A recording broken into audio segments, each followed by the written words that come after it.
And hello, welcome to the Barry Foster Show, originating from the Ridge Forest Studios here in the city of Charm, beautiful downtown Avon Park. I'd like to remind you that if you have any thoughts, ideas, suggestions for our program, just drop us a line at the Barry Foster Show at gmail.com. And remember, check out our YouTube page at the Barry Foster Show daily, as we'll be putting up new programming regularly. Subscribe to our YouTube page and join our page at the Barry Foster Show on Facebook and Instagram. That would be very, very cool. In the studios this morning, John Larsen back again. We have a lot of Good morning. From our first program, John. Is that right? They're glad to have us back on the air. Wow, good. I'm glad to hear that. And so on. So, yes. Yeah, the last time we kind of talked about some of the things that Trump was doing with Doge, I think that probably now tariffs are the order of the day. And since he began talking about tariffs, a lot of things have happened. A lot of countries now are coming to the table to talk to him. Yeah, there seem to be, we'll hear some more, I suspect, this week. You really need to see I'd like to see the wrap-up of some of these negotiations, if you will, with the various countries or whatever. In other words, did they come to an agreement? What kind of percentage of reduction in tariffs are they going to talk about? Are they going to go to zero?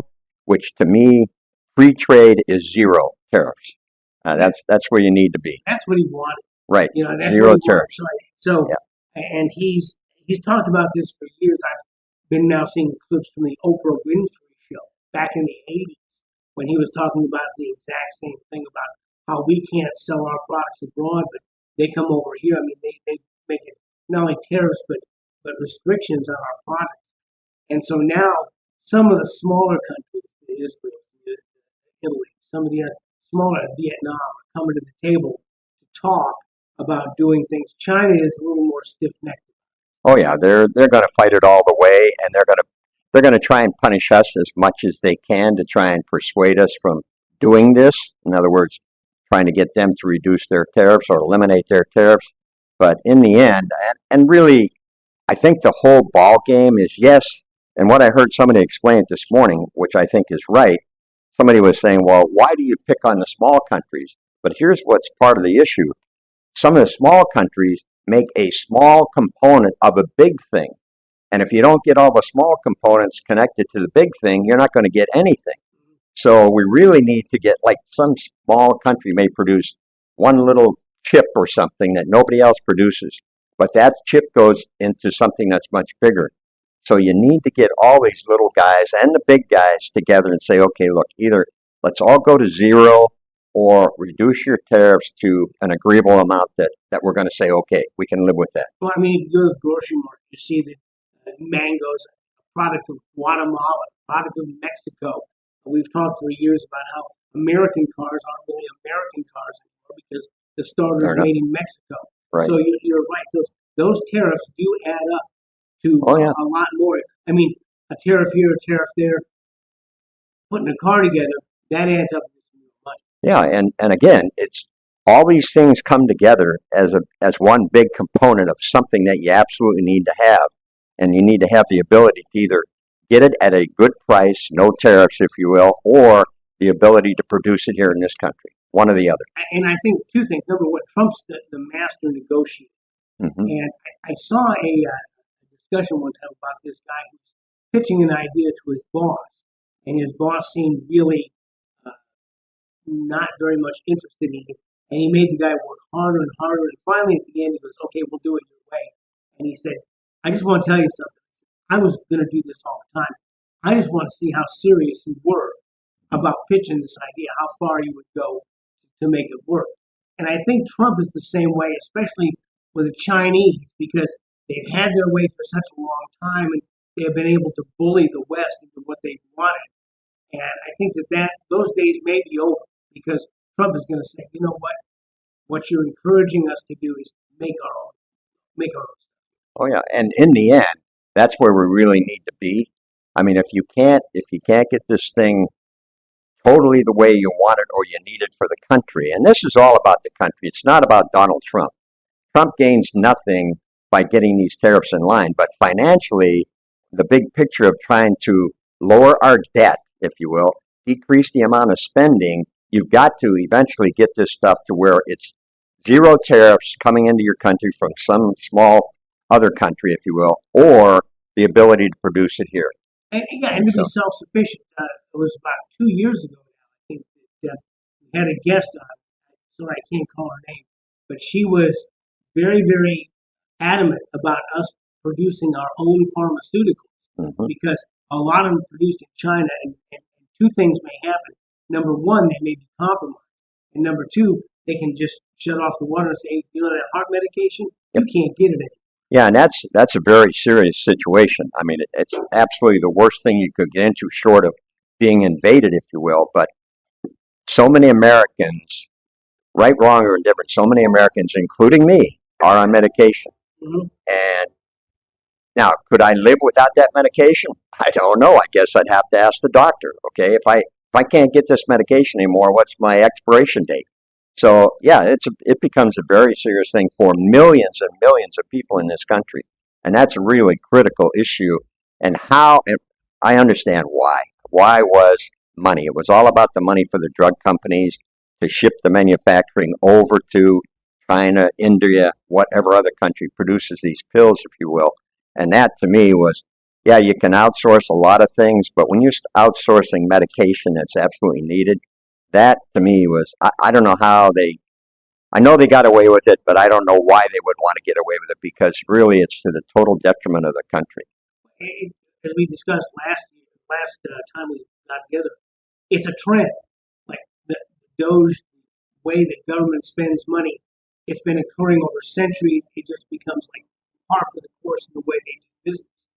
I think that I remember when I was a kid, I grew up in Cleveland. Akron was just 40, 50 miles away.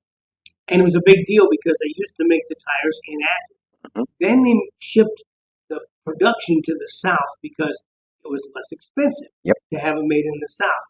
Then they shipped it overseas because it was less expensive.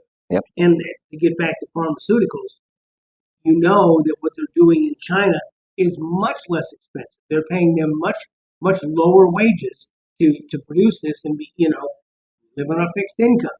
Do we want to pay $100 for this prescription or $1,000?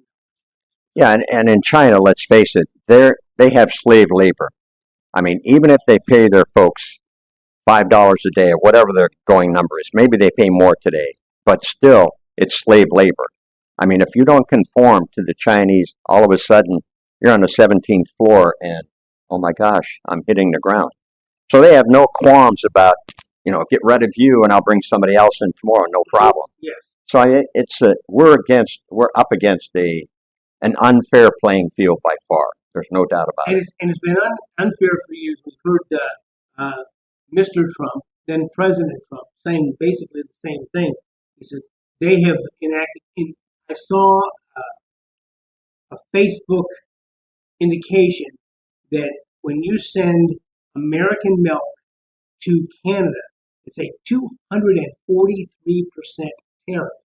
Now, what they're trying to get Canada to do is say, you import our stuff at our price, we'll import your stuff at your price, and everybody will be happy. Right. No tariffs. Right. And he had said back on the Oprah show that through tariffs, they could eliminate the income. Yeah, and I don't doubt about it, because you go back, and we've mentioned this before, but if you go back in history, this country lived off of we didn't have an income tax until when, the 30s? 1913. Right, or that early. So up until then, the only income this country really had was tariff money. We tariffed countries that were shipping things into this country.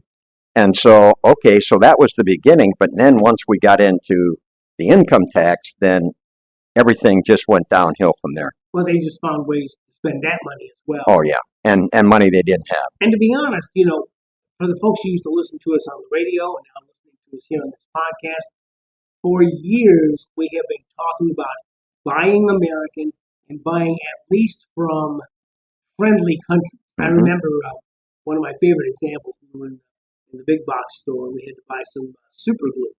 So I was looking at the super glue, and it said made in China. We put it back, and I found some that was made in Ireland. I said, okay, fine. Right. All right. At least Ireland's a more friendly country. Yeah, they haven't invaded us. No. and they've given us St. Patrick's Day, so right. That. Yep. But at any rate, we began to look for those things, and we were up in Pigeon Forge, Tennessee, and there's a giant mall there. They call it the Island. Yep. And there was a Made in America store. So we started looking. Did we pay a little bit more? Yeah, probably. But did we create jobs for Americans? Right. Did we create commerce for Americans? Yes. And can you find everything that's made in America? Well, no. But you can at least. Yes. Yeah. And we did a lot of that back a few years ago through the Tea Party. We did a lot of, investigating and documenting things made in America as an alternative for things that you were buying made in China or some other India, Now, India, I think India is still a friend of ours. So if some of our drugs come from India, I can almost put up with that. But it's the big kahuna, China, that's the one that is our big problem, because they're using all the income they get from us. They're in turn building equipment to fight a war and to eliminate us. And they don't make it easy. As my senior father used to say, son, if they wanted you to read it, they wouldn't make the print so small.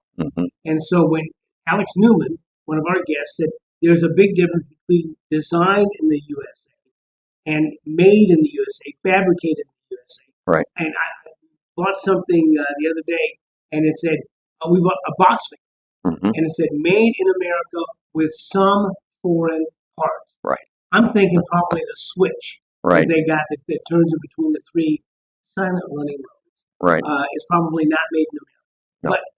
But the more of this kind of thing and the more encouragement we can give them by going into and looking and saying how much this is made in America and doing an internet search. Well, the other thing I would like to see, even through the Trump administration, some part of the organization is to start advertising on TV, on radio, and other podcasting information, what things are made in America as an alternative to what you're buying. Now, I realize that people that do not have the wherewithal to pay an increased price for something, because let's face it, if you're in a situation where $2 difference in something would be your decision to either not get it or, go with a lower price. I understand that. So there are going to be that situation. But for people that are in a position where they can pay, let's say, an extra 10% or 20% for something, but promote that.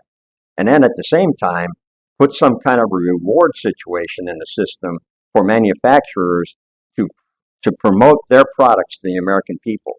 I mean, how many things do you see today? And I don't see very many where you pick it up, it says made in America, unless you look for it on a label. But to me, if it's made in America, I'd want that to be part of the heading on the front of the box. Usually there will be an American flag on there, and that will give you the first kind of indication that that's made in America. Look for it. And sometimes I've seen it, it's written in, for instance, Fabrique and USA, fabricated, made in America. Right. And you begin to look there, and there comes a point where maybe it's going to be too expensive. But again, I know that you especially, have gone to some of these companies and sent them an email saying thank you. There was that scrub brush company. Yep. And we tried to get them to come and talk on the Tea Party or talk on the radio about their products. You send them and say, look, I'm buying your stuff. Thank you very much. And encourage them. Yeah, we got a letter from them, but we couldn't convince them to have somebody come on and talk about their product. We got a letter that thanked us for, promoting their product and doing the good thing for them and promoting their name, if you will, to the public. But yes, that was, and I think it was, in that particular case, I think it was like the woman told me, look, we're a small outfit, like maybe a half a dozen employees. So, we really don't have anybody that could speak to, the fact. I mean, if it was me, I would, but I mean, they were reluctant to do it. And I can understand that. They're a little mic shy, but they were very happy. Oh, yes. And in this new world where there's no such thing as long distance. Nope. I mean, and at least if you're calling the United States, we're sitting here in the Ridge Florist Studios in beautiful downtown Avon Park. We call Alaska right now. We call California. We call Hawaii. We can call any place at no additional charge. Right. And in fact, as you know, with some of your friends, the area codes say Erie, Pennsylvania. Oh no, they live in Tango. Right. So Yep. so you can call them and thank them, or you can send them an email, which again comes at no additional charge. You say, I just want to send you a little email, and you look up the ABC Corporation in Montauk, New York, and you can find them and say, look at their webpage, say, contact us. I bought your product. I want to thank you. And one of the $1.25 store is surprisingly one of the places you can find a lot of made in America stuff. And at the house, I am the dishwasher. I'm changing my name to Barry Frigid because I am the dishwasher. And we look and I find now the made in China scrunchies that I would use are 10 to a pack. The made in America are like 4 to a pack. Okay, fine. All right, I'll take the hit on that. So it's basically twice as much, but they last such a long time, you don't really notice. Yes, there are other things that. Well, the problem is for me a lot of times just finding electronic parts. You can't find electronic parts. Well, that's what I'm saying. I think there should be an advertising campaign to not only just to promote American-made products, but also to head people in the direction. Here's the contact information for this company, or here's the list of distributors for this product in your area. Just something to draw people more towards. I don't think you can just say, well, this is that. I mean, you've got to really people are so used to picking up the cheapest thing they can find. How do you change that mentality and push people to say, okay, look, I've got to help. My children are growing up, and someday they're going to want a job in something. And I need to help promote those jobs in America, not only for everybody, but for my children too that are coming, or my grandchildren. How do you do that? You promote that and get people thinking in terms of made in America, and here's how you go about doing it. Well, it's going to be like people listening to this program and other programs like it, looking for opportunities to help somebody else. Like there's this young man right here in Highlands County, a guy by the name of Thomas Bottoms, and I got to know him because he would always alert me when there was going to be a space launch. And by the grace of God, we can walk to the end of our driveway and watch the space launch. And then I saw where he had gotten he started with some car detailing, but he said, I'm gone too much. I have a 2-year-old in the house. So he said he bought a 3D printer and a laser printer. And I said, well, can you make coasters? He goes, yeah. So he made us these official Barry Foster Show coasters, and on the back it says 863 Designs, tariff free, made in the USA. There you go. And if I had an American company, I would put tariff free on all my stuff. Say, made in the USA. Right. And so I bought some, and I bought some other ones. I had some other designs for me, and trying to get this kid kind of kick-started with customers and people said, where'd you get these? Well, I told them where I got them. Let's go ahead and help them out. And there's some things that you don't buy. Here in Highlands County, there was a boat manufacturing plant, and we thanked them for that and said, I hope you're very successful. We can help you. Let us know. I'm going to recommend to people. They may have been in the level of, I can't spend another $500 for a boat made in the United States. Right? Well, okay, I get that. But you can certainly help the ones that you can help and direct business to other places. I found this new product. It's made in the United States. You want to try it. Well, where do I find it? Well, you find it at the Publix. You find it at the $1.25 store. Here's where I found it. Try it and tell me what you think. It's going to be, you're not going to get the chorus singing "Look for the Union Label," but I think word of mouth.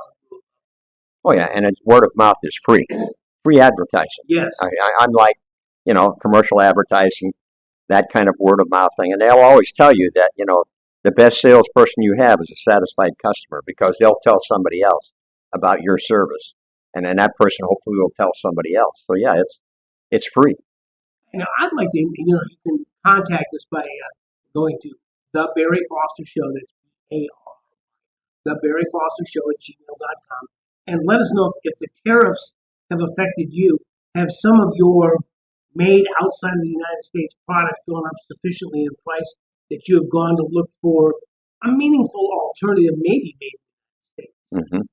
Yep. Well, that's it. I mean, and all you have to do, and I know everybody goes through this, everybody, so nobody, not myself, are excluded, but all you have to do is take a trip to the grocery store, and you know what you paid for something years ago. Yes. You just, that's in your mind. You know it. And now you go and you see, oh my God. And I'll tell you, and I'm guilty of, not guilty of it, I do it, but so many people nowadays, they walk up to something they want to buy until they see the price.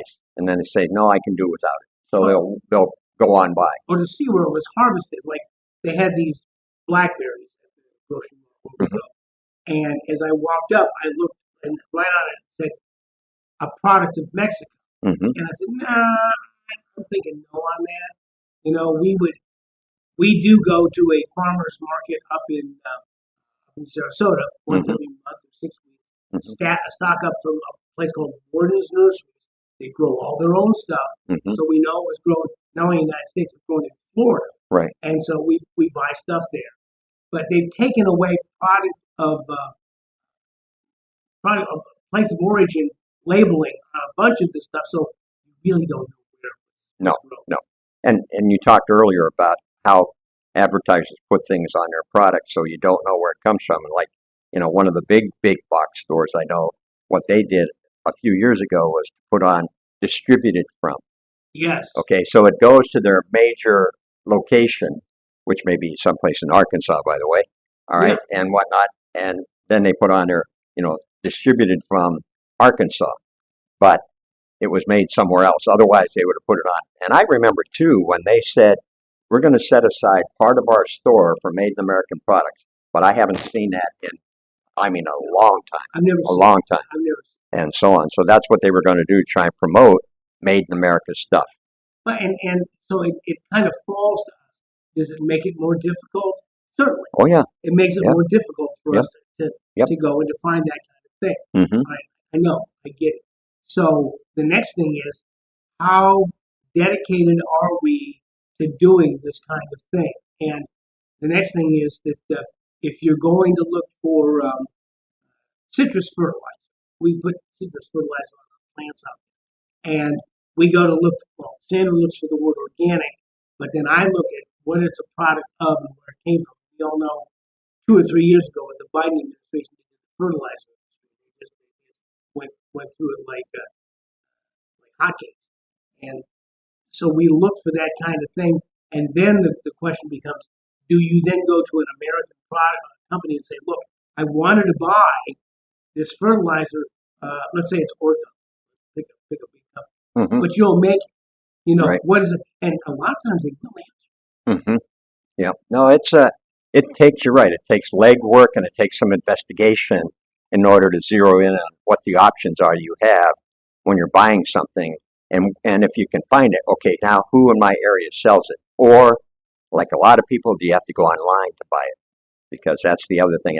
Something may be made in America you want to buy, but it may not be in your area because of logistics or whatever, transportation costs.